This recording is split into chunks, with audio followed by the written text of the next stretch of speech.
কেউ টোটালি নীরব হয়ে যাবে, কেউ আবার দুই একটা জায়গা থেকে দুই একটা কথা বলার চেষ্টা করবে।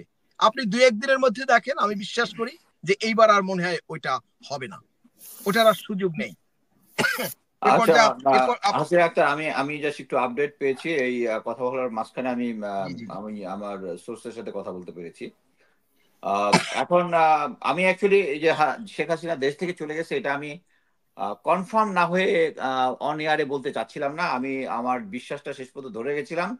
বাট আমি আমি তারপরে তাকে কয়েকবার মেসেজ করলাম, এর মধ্যে একটা কল করেছেন এবং উনি বললো যে কালকে রাতে শেখ হাসিনা তাকে এয়ারলিফট করে আবুধাবিতে নিয়ে গেছে এবং এর আগের দিন আগরতলা হয়ে তার পরিবার চলে গেছে হচ্ছে সে সিঙ্গাপুরে। সো এই মুহূর্তে শেখ হাসিনা আমি যেটুকু অনুমান করি নাই। এবং একজন এর মধ্যে আরেকটা হচ্ছে এয়ারপোর্ট পার্সোনাল একজন আমার আরেকজন অফিসারের সাথে কথা বলেছে, যে ফিজিক্যালি দেখেছে তাকে যাওয়ার জন্য আর কি। সো এটা মোটামুটি আমি কনফার্ম করতে পারি যে শেখ হাসিনা এক মুহূর্তে দেশে নাই। যদি দেশে না থাকে, আমি অ্যাজিউম করব এই পরিস্থিতিটাকে যেটা করেছে যে সে বিপদ থেকে পরিবারকে সরিয়ে দিয়েছে, নিজে সরে গেছে এবং তারা আশা করছে যে এই সিচুয়েশনটা কাম ডাউন করবে, কাম ডাউন করলে সে আবার হয়তো ফেরত আসবে।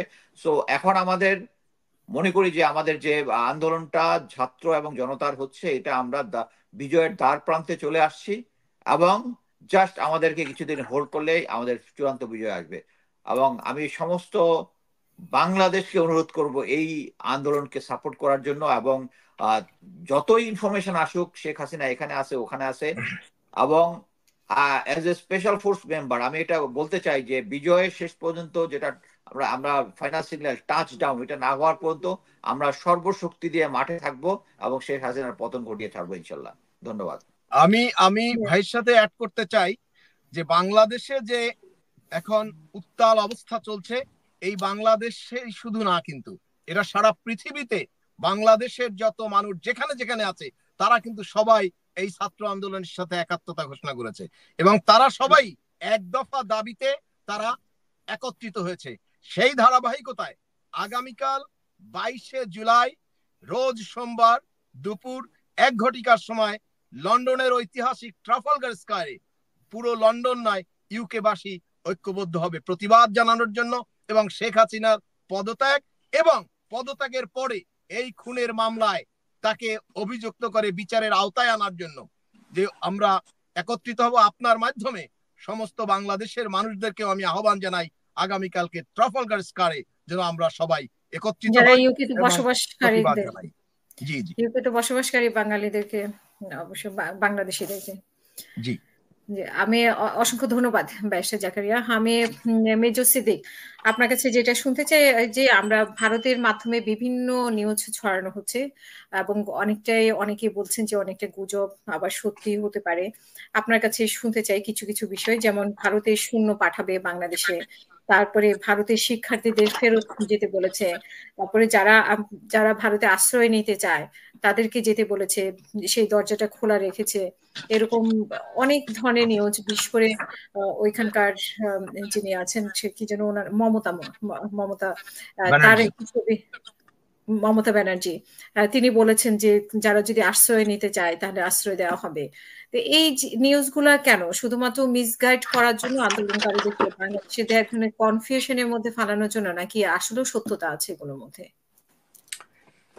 ধন্যবাদ। আমি শুনছিলাম কর্নেল মুস্তাফিজ, আমাকে শোনা যায়? শুনতে পাচ্ছি।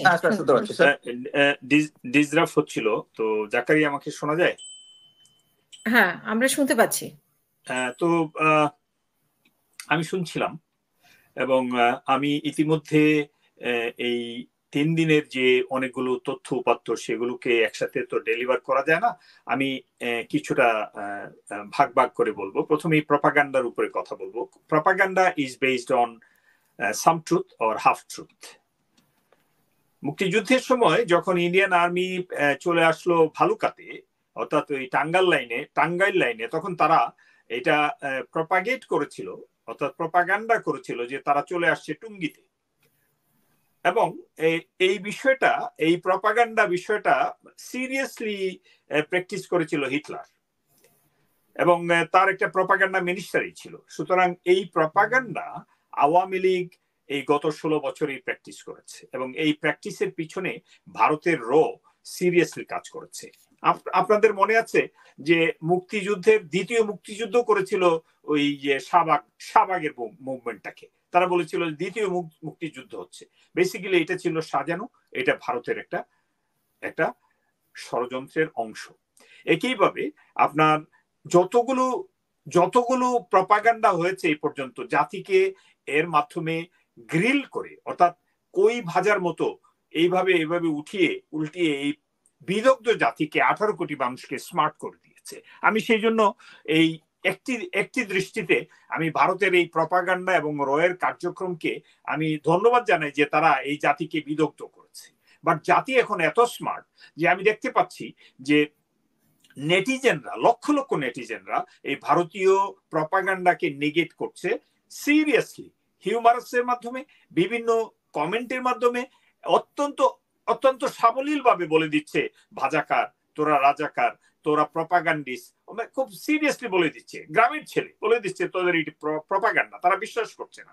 যে বিষয়টি আপনার 100 বর্ষ আগেও রাজনীতিবিদরা কিন্তু ফলো করেছে। এমনকি শেরে বাংলা একে ফজলুল হক তিনি বলেছিলেন যে ভারত যদি আমার প্রশংসা করে তাহলে বুঝে নেবেন যে আমার কোনো ত্রুটি বিচ্যুতি আছে, আর যদি আমার সমালোচনা করে তাহলে ধরে নেবেন আমি জাতির পক্ষে আছি, বাংলাদেশিদের পক্ষে আছি।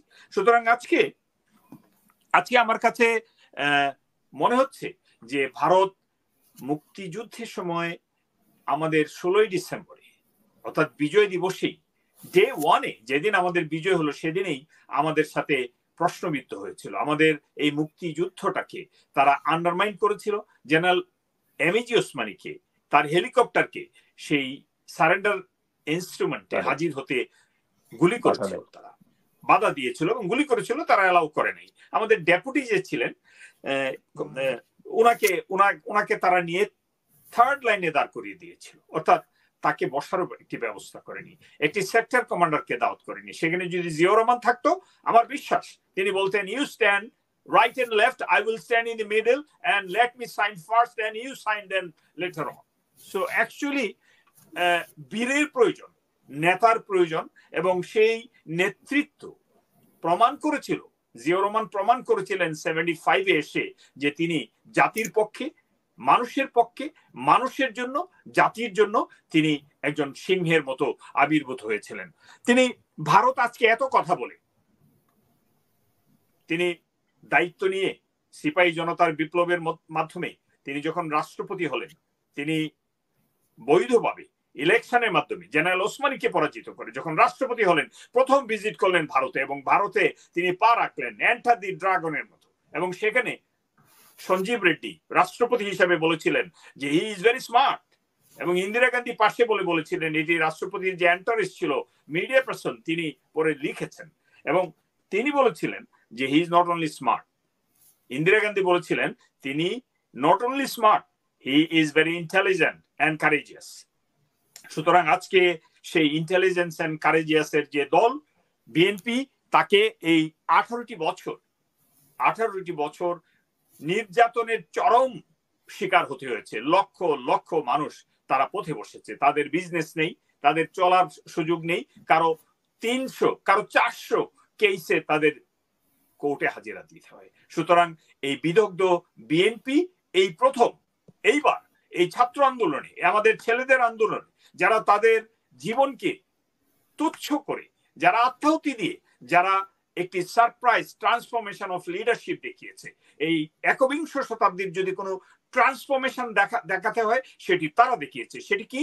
যে কোঅর্ডিনেশন শব্দটাকে ইউজ করে, কোঅর্ডিনেশনের মাধ্যমে মিডিয়া থেকে শুরু করে সারা পৃথিবীতে কানেক্ট করেছে। আমি আজকে দেখছিলাম ফাহাম আব্দুল সালাম অস্ট্রেলিয়ান মিডিয়াতে ইন্টারভিউ দিচ্ছে, আমি দেখছিলাম মাহমুদুর রহমান তিনি টার্কিশ মিডিয়াতে ইন্টারভিউ দিচ্ছেন। সারা পৃথিবীর মিডিয়া এখন এই মুহূর্তে বাংলাদেশকে ফোরফ্রন্টে নিয়ে এসেছে। কারণটা কি? কারণটা হলো এই যে ছাত্ররা, এখানে কিন্তু সেন্ট্রাল কমান্ড নেই, এখানে সভাপতি নেই, এখানে ভাইস প্রেসিডেন্ট নেই, এখানে সেক্রেটারি নেই, এখানে জয়েন্ট সেক্রেটারি নেই। অল দোজ সবকিছুকে তারা দেখিয়েছে যে জীবনকে উৎসর্গ করার মাধ্যমে বীর শ্রেষ্ঠের মতো বিহেভ করে। যে ব্যারিস্টার জাকারিয়া প্রশ্ন করেছিল, আমি সেই প্রশ্নের উত্তরটা দিতে তখন ভুলে গেছি, কর্নেল মুস্তাফিজকে ধন্যবাদ জানাই, যে ব্যারিস্টার জাকারিয়ার প্রশ্নের উত্তর হলো এখানে যারা আত্মাহুতি দিয়েছে, যারা বুলেটের সামনে দাঁড়িয়েছে, এরা 100% ক্রাইটেরিয়া ফুলফিল করে বীরশ্রেষ্ঠ হওয়ার জন্য। এবং ইতিমধ্যে মিডিয়ার মাধ্যমে মাহমুদুর রহমানের মতো বিদগ্ধ ব্যক্তি তিনি তাদেরকে বীরশ্রেষ্ঠ উপাধি দিয়েছেন। তিনি বলেছেন তারা এই শহীদ আবু সাইদ একজন বীরশ্রেষ্ঠ। তার হত্যাযজ্ঞটিতে সারা পৃথিবীর মানুষ, সারা পৃথিবীর বাংলা ভাষাভাষী, সারা দেশের মানুষ, 18 কোটি মানুষ কাঁদছে। একটি ছেলে, যে ছেলেটি তার পরিবারকে পালন করছে, মধ্যবিত্ত পরিবার, তার পরিবারকে টিউশনি করে পালন করছে, সেই ছেলেটি তার আত্মাহুতি দিয়ে জাতির সাথে দাঁড়িয়েছে। আমি অবাক হই যে এরকম একটি পরিস্থিতিতে নেতৃত্ব নেই, অর্থাৎ তাদের কোনো নেতা নেই, তাদের কোঅর্ডিনেটর আছে, তারা সমন্বয় করছে। এখানে নেতৃত্বের জন্য তারা কোনো লালায়িত না, তারা দেশকে উদ্ধার করতে চায়। সুতরাং তাদের আজকের যে অবস্থান, সেই অবস্থানে এই গুরুত্বপূর্ণ একটা প্রশ্ন যে এই গুরুত্বপূর্ণ মুহূর্তে, বাংলাদেশের গুরুত্বপূর্ণ মুহূর্তে বিএনপির যিনি ভারপ্রাপ্ত চেয়ারম্যান, তার কাছে আরো গঠনমূলক বক্তব্য বা গঠনমূলক আশা করেছিলেন যে বিবৃতি, কিন্তু সেরকম কোনো কিছু কি আমরা পেয়েছি? জাতিকে একটা আশার আলো দেখানো